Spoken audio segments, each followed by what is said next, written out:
Je tu opět školnitelka Cihelka a s ní zprávy za měsíc únor a březen. Vítejte u jejich vysílání, tady je přehled zpráv.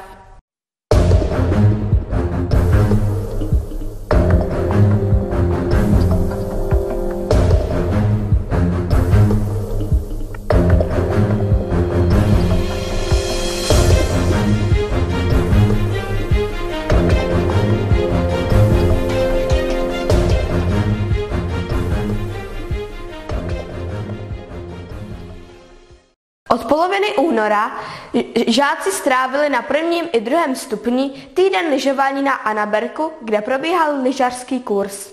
Během těch 14 dní nás čekalo různé počasí. První týden krásná zima, teploty pod bodem mrazu, každý den slunečno. Druhý týden vystoupily teploty nad nulu, bylo převážně zataženo a sněh už byl měkký a mokrý. Ale i tak jsme si to užili.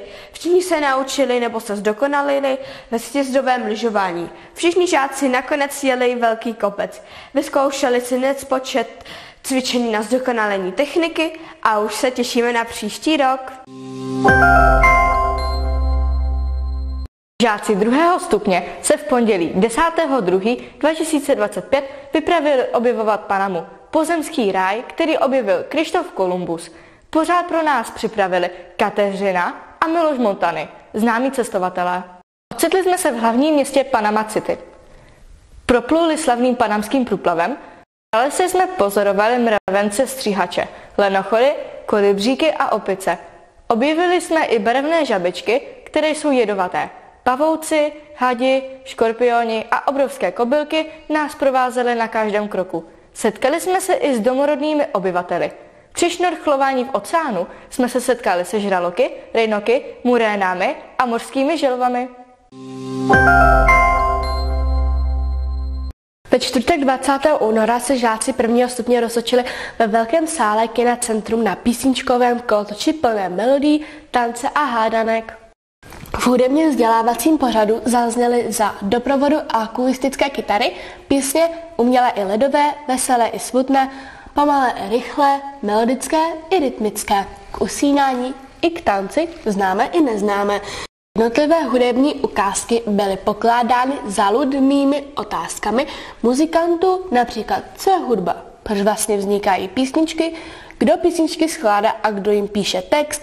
V průběhu celého hudebního pořadu si děti mohly samozřejmě i zaspívat, dokonce zatančit. Celé písničkové představení zpestřovalo projekce s vtipnými obrázky. Tento hudební pořad byl pro všechny děti poučný, naučili se vnímat hudbu z hlediska rytmu, melodie, obsahu a nálady. 18. březen patřil v Zoo Ostrava nejen zvířatům, ale i soutěžícím z různých základních škol a gymnázií. Konala se zde totiž tradiční soutěž, tentokrát ale na téma Velká zoo Ostrava, ve které žáci si mohli otestovat své znalosti o této zoo. Naše škola se této výzvy zúčastnila poprvé. Po příjezdu jsme si v rychlosti prošli areál zoo, abychom nasáli atmosféru a pokochali se exotickými i domácími zvířaty. Ale pak už nastal čas na soutěž. Otázky byly rozmanité, některé snadné a některé pořádně potrápily naše mozkové závity. Ale přesto naši reprezentanti se toho nezalekli, ale dali do toho vše. Poznali jsme nové věci, získali zkušenosti a užili si skvělou zábavu. Naši školu hrdě reprezentovali žáci z celého druhého stupně. Tu jaro a s ním přichází i setkání s dětmi z mateřské školky Pionýrská.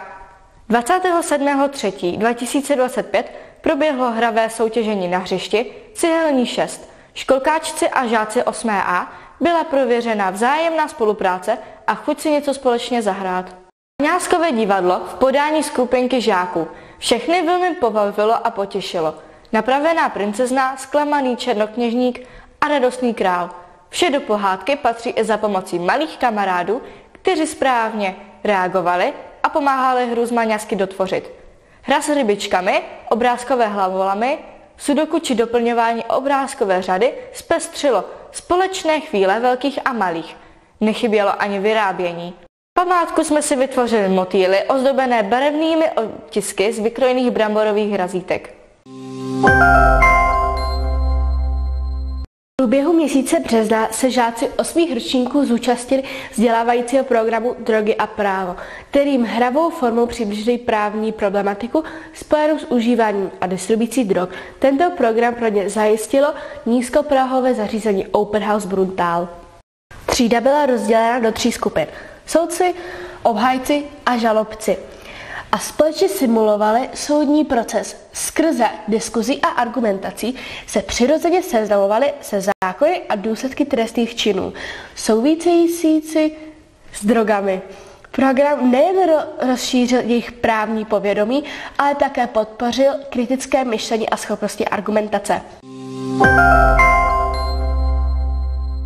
Soutěž šikolové proběhla 21.3. ve středisku volného času v Bruntále. 5členná družstva žáků soutěžila v disciplínách zaměřených na sport, zručnost, trpělivost, spolupráci týmu, šikovnost a logické myšlení. Žáci měli například projít bažinou, určit některá místa na slepé mapě Bruntálu, postavit věž z kolíčku a tak dále. Žáci obdrželi za splněný úkol 1 dílek skládačky, který na konci soutěže museli nalepit na papír, tak, aby vytvořili jeden celek. Naši školu reprezentovala 3 družstva složená ze žáků 4. a 5. tříd. A to je pro dnešní zprávy všechno. Těšíme se na vás příště. Ahoj!